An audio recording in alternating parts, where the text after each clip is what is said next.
ایسی لائبریری کے دروازے کا تصور کریں جسے 12 سال سے مکمل طور پر بند رکھا گیا ہو، مطلب اس پہ کوئی نوٹس نہیں، کوئی وارننگ نہیں، بس ایک بھاری بھرکم تالا اور ایک بہت ہی عجیب سی خاموشی۔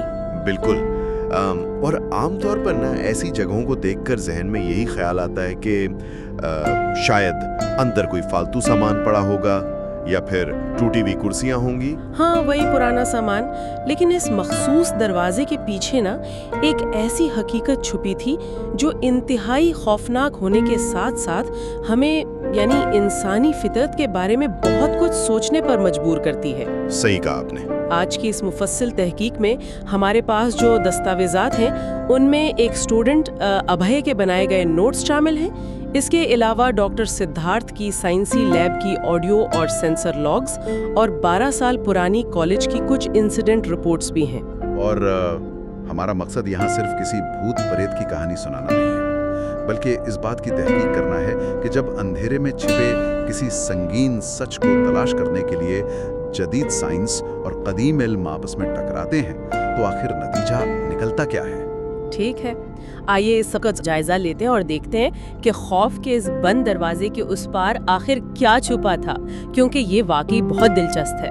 دیکھیں، اس تحقیق کا سب سے دلچسپ پہلو یہی ہے کہ خوف کبھی بھی خلا میں پیدا نہیں ہوتا، یعنی آؤٹ آف نو ویئر نہیں آتا۔ ابھے کے دادا، جو کہ گاؤں کے ایک تجربے کار تانترک تھے، ان کی ایک انتہائی گہری بات ابھے کے نوٹس میں درج ہے۔ اچھا، کیا لکھا ہے انہوں نے؟ انہوں نے لکھا ہے کہ ہر پرچھائی بھوت نہیں ہوتی اور ہر ڈر جھوٹ نہیں۔ واو، ہر ڈر جھوٹ نہیں، یہ تو بہت گہری بات ہے۔ بالکل، اور اس کا مطلب سیدھا سا یہ ہے کہ جب لوگ کسی جگہ سے ڈرتے ہیں تو اس خوف کی بنیاد میں کوئی نہ کوئی واقعہ، کوئی تکلیف یا کوئی ایسی حقیقت ضرور ہوتی ہے جسے دبانے کی کوشش کی گئی ہو۔ خوف اصل میں اس سچ کی آواز ہوتا ہے جسے خاموش کر دیا گیا ہو۔ اور اس کہانی میں وہ سچ 12 سال تک اس تالا بند لائبریری میں اپنی آواز سنانے کا منتظر رہا۔ تو آخر اس سچ کی شروعات کہاں سے ہوئی تھی؟ میں ریکارڈز دیکھ رہی تھی تو انسیڈنٹ رپورٹس کے مطابق 12 سال پہلے اس کالج میں ایک جونیئر لائبریرین کام کرتا تھا۔ ہاں، شیکھر نام تھا اس کا۔ بالکل، شیکھر، اور اسے عام طور پر رات کی شفٹ ملتی تھی۔ رپورٹ بتاتی ہے کہ ایک صبح جب صفائی والا وہاں پہنچا تو شیکھر لائبریری کے بالکل درمیان بے ہوش پڑا تھا۔ اور اس کی حالت بہت خراب تھی، ہے نا؟ انتہائی خراب۔ اس کی آنکھیں پھٹی ہوئی تھیں، جسم بالکل ٹھنڈا پڑ چکا تھا، اور ہوش میں آنے کے بعد بھی وہ صدمے کی وجہ سے کچھ بول ہی نہیں پا رہا تھا۔ پھر جب اس کی حالت کچھ بہتر ہوئی تو اس نے صرف اتنا بتایا کہ رات کے سناٹے میں کسی نے اسے اس کے نام سے پکارا تھا۔ عجیب سی بات ہے۔ ہاں، اور اسے مسلسل یہ احساس ہو رہا تھا جیسے کوئی اس کے بالکل پیچھے کھڑا اسے گھور رہا ہے، مطلب یہاں تک کہ اس کی گردن پر اسے ٹھنڈی ہوا محسوس ہو رہی تھی۔ اور یہاں سے نا اداروں کی اس نفسیات کا آغاز ہوتا ہے جو کسی بھی سوسائٹی میں سب سے زیادہ تباہ کن ثابت ہوتی ہے، یعنی کور اپ کرنا۔ بالکل وہی۔ کالج انتظامیہ نے اس معاملے کی تحقیق کرنے یا اس جگہ کا معائنہ کرنے کی ذرا بھی کوشش نہیں کی۔ انہوں نے بس شیکھر کو وہاں سے ہٹایا اور اس لائبریری پر ہمیشہ کے لیے تالا ڈال دیا، جو کہ عام طور پر ہوتا ہے، مسئلے کو چھپا دو۔ ہاں، اداروں کی ہمیشہ سے یہی کوشش ہوتی ہے کہ کسی بھی ایسی چیز کو جو ان کی شہرت یا ان کے کنٹرول کے باہر ہو، اسے بس ایک بند کمرے میں دفن کر دیا جائے۔ یہ تسلیم کرنے کے بجائے کہ وہاں کوئی اصل مسئلہ ہے، انہوں نے سوچا کہ دروازہ بند کرنے سے سچ بھی خود بخود مر جائے گا۔ لیکن سچ کہاں مرتا ہے؟ وہ تو وقت کے ساتھ ساتھ مزید طاقتور ہوتا چلا جاتا ہے۔ اور یہی وجہ تھی کہ 12 سال بعد جب ابھے اور اس کے دوستوں نے اس بند دروازے کا سچ جاننے کا ارادہ کیا تو انہوں نے افواہوں پر توجہ دینے کے بجائے نا ڈاکٹر سدھارتھ مہتا سے رابطہ کیا۔ اور یہ سب سے اچھا فیصلہ تھا ان کا۔ ہاں، کیونکہ ڈاکٹر سدھارتھ اپنے ساتھ پوری ایک سائنس لیب لے کر آئے تھے، یعنی ان کے آلات میں ای ایم ایف میٹر تھے، تھرمل سینسرز تھے، ڈیجیٹل وائس ریکارڈرز اور انفراریڈ نائٹ کیمراز بھی شامل تھے۔ یہ کہ جدید سائنس اور نامعلوم طاقتوں کا یہ آمنا سامنا حالات کو پوری طرح بدل دیتا ہے۔ اس سائنسی دخل اندازی نے اس تحقیق کو عام کہانیوں سے بالکل الگ ہی کر دیا۔ بالکل۔ دیکھیں، پیرانارمل تحقیق میں ان آلات کا استعمال کسی اندھ وشواس کی بنیاد پر نہیں ہوتا، اس کے پیچھے ایک واضح سائنسی نظریہ کام کرتا ہے۔ مثال کے طور پر وہ ای ایم ایف یعنی الیکٹرو میگنیٹک فیلڈ میٹر جو انہوں نے یوز کیا۔ ہاں، اس کے بارے میں تھوڑا بتائیں، وہ کیسے کام کرتا ہے؟ تو اصل میں انسانی جسم اور ہمارا اعصابی نظام چھوٹے چھوٹے بجلی کے سگنلز پر کام کرتا ہے۔ اب ایک نظریہ یہ ہے کہ اگر انسانی شعور یا توانائی جسم کے ختم ہونے کے بعد بھی باقی رہتی ہے تو وہ کسی نہ کسی الیکٹرو میگنیٹک فیلڈ کی شکل میں موجود ہوگی۔ اچھا، یعنی انرجی کبھی ختم نہیں ہوتی، صرف فارم بدلتی ہے۔ بالکل۔ اور اگر ایک ایسی جگہ پر جہاں بجلی کا کوئی مین کنیکشن نہ ہو، تارے نہ ہوں، وہاں ای ایم ایف میٹر بے قابو ہو جائے تو اس کا واضح مطلب ہے کہ وہاں کوئی اندیکھی توانائی موجود ہے۔ اس چیز کو سمجھنے کے لیے ایک بہت بہترین مثال میرے ذہن میں آ رہی ہے۔ جیسے اندھیرے پانی میں جب ایک سب مرین چلتی ہے نا، تو وہ آنکھوں سے کچھ نہیں دیکھ سکتی، وہاں سونار اور ریڈار کا استعمال کیا جاتا ہے۔ صحیح مثال ہے یہ، ہے نا؟ وہ آبدوز نہ دیکھنے والی لہروں کو بھیجتی ہے اور ان کے ٹکرا کر واپس آنے پر اندازہ لگاتی ہے کہ سامنے کیا ہے۔ ڈاکٹر سدھارتھ کے آلات بھی اس گھپ اندھیرے میں بالکل ایک سائنسی آنکھوں کا کام کر رہے تھے۔ ہاں، اور یہ سائنسی آنکھیں صرف توانائی کی موجودگی نہیں بتا رہی تھیں، بلکہ اس توانائی کے اضافے اور اس کی شدت کو بھی ریکارڈ کر رہی تھیں۔ ان آلات کا استعمال کرتے ہوئے تحقیق کا جو سلسلہ 3 راتوں پر پھیلا ہوا تھا، وہ دراصل اس اینٹیٹی یا اس روح کے طاقتور ہونے کا ایک مکمل گراف پیش کرتا ہے۔ ٹھیک ہے، تو اس 3 دن کے گراف کو تھوڑا ڈیٹیل میں سمجھتے ہیں۔ لاگز کے حساب سے پہلی اور دوسری رات کے درمیان جو توانائی کا فرق تھا وہ سچ میں سب سے زیادہ حیران کن تھا۔ بہت زیادہ۔ پہلی رات جب 12 سال بعد وہ بھاری دروازہ کھلا تو اندر صرف سڑی ہوئی کتابوں اور نمی کی بو تھی، بالکل سناٹا۔ لیکن اچانک اور بنا کسی وجہ کے ای ایم ایف میٹر جو بالکل خاموش تھا وہ زور سے بیپ بیپ بیپ کرنے لگا۔ اور یاد رکھیں، وہاں آس پاس بجلی کی کوئی تار نہیں تھی۔ ہاں، کوئی تار نہیں۔ اور اس کے فوراً بعد ہی ان کی ٹارچز کی روشنی بالکل مدھم پڑ گئی، حالانکہ ان کی بیٹریز بالکل نہیں تھیں، انہوں نے فریش بیٹریز ڈالی تھیں۔ اور یہی چیز اگلے دن مزید شدت اختیار کر گئی، یعنی دوسری رات کو ٹارچز کا مدھم پڑنا اور پھر دوسری رات کو بیٹریز کا پوری طرح ختم ہو جانا ایک مکمل تسلسل ہے۔ دوسری رات میں کیا ہوا تھا ٹھیک سے؟ دوسری رات کو جب انہوں نے کیمریز اور ریکارڈرز اندر سیٹ کیے تو سب کے موبائل فونز کی بیٹریز چند منٹوں میں ہی 20% سے 0 پر آ گئی۔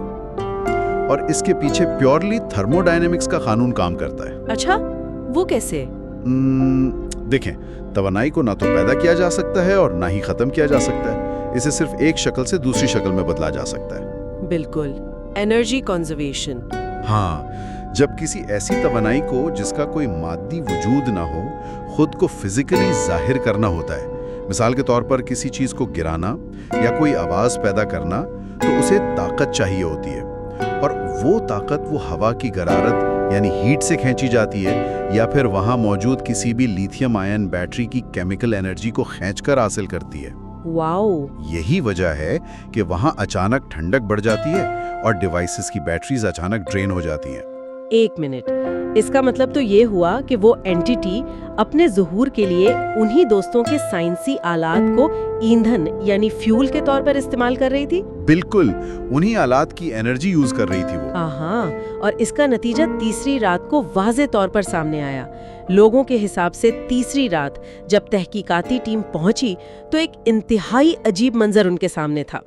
وہ دروازہ جسے انہوں نے خود تالا لگایا تھا وہ پہلے سے ہی کھلا ہوا تھا، وہ خود کھل گیا تھا۔ ہاں، اور اندر کرسیاں اور کتابیں پورے لائبریری ہال میں یہاں وہاں بکھری پڑی تھیں۔ اب یہاں ذرا رکیے اور سوچئے، ایک کتاب جس کا وزن شاید 1 کلو گرام ہو، اسے وہاں شیلف سے ہوا میں اٹھا کر دور پھینکنے کے لیے کتنی زیادہ کائنیٹک انرجی درکار ہوگی۔ بہت زیادہ توانائی لگتی ہے اس میں۔ اور ایسی ایک نہیں، درجنوں کتابیں پھینکی گئی تھیں۔ لیکن یہاں میرے ذہن میں ایک انتہائی اہم سائنسی اور نفسیاتی سوال پیدا ہوتا ہے۔ میں سوچ رہی تھی کہ جی پوچھیں، وہ سوال کیا ہے؟ کوانٹم فزکس میں ایک بہت مشہور نظریہ ہے جسے آبزرور ایفیکٹ کہا جاتا ہے۔ اس کا مطلب یہ ہے کہ کسی چیز کا صرف مشاہدہ کرنے کا عمل وہ اس کی بنیادی حالت کو تبدیل کر دیتا ہے۔